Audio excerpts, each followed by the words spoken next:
നമസ്കാരം, ജന്മഭൂമിയിലേക്ക് സ്വാഗതം. രാത്രി പീക്ക് സമയത്ത് വൈദ്യുതി നിരക്ക് കൂട്ടാൻ ആലോചനയുണ്ടെന്ന് വൈദ്യുതി മന്ത്രി കൃഷ്ണൻകുട്ടി. പകൽ സമയത്ത് നിരക്ക് കുറയ്ക്കാനും പദ്ധതിയുണ്ടെന്ന് മന്ത്രി വ്യക്തമാക്കി. പീക്ക് സമയത്തെ നിരക്ക് വർദ്ധിപ്പിക്കാനാണ് ചർച്ചകൾ നടക്കുന്നതെന്നും മന്ത്രി പറഞ്ഞു. കേരളത്തിൽ ആണവ നിലയം സ്ഥാപിക്കാനുള്ള പ്രാരംഭഘട്ട ചർച്ചകൾ പോലും നടന്നിട്ടില്ലെന്നും അദ്ദേഹം കൂട്ടിച്ചേർത്തു.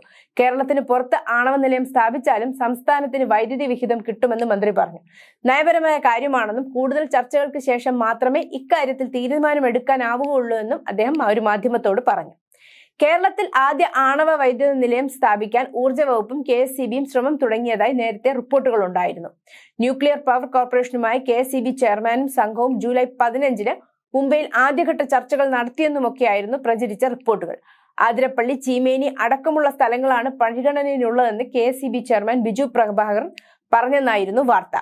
സംസ്ഥാനത്ത് ഭൂരിഭാഗം വീടുകളും സ്മാർട്ട് മീറ്ററിലേക്ക് മാറിയതിനാൽ ഓരോ സമയത്തെയും വൈദ്യുതി ഉപഭോഗം കണക്കാക്കാനാവും. രാത്രിയിൽ വൈദ്യുതി ഉപയോഗം കൂടിയതാണ് നിരക്ക് വർധനയ്ക്ക് പ്രേരിപ്പിച്ചത്. പീക്ക് സമയത്തെ വൈദ്യുതി ഉപഭോഗം പരമാവധി കുറയ്ക്കുന്നതിന് വേണ്ടിയാണ് നിരക്ക് വർദ്ധിപ്പിക്കുന്ന കാര്യം പരിഗണിക്കുന്നതെന്ന് വൈദ്യുതി മന്ത്രി പറഞ്ഞു. News desk, Janmabhumi.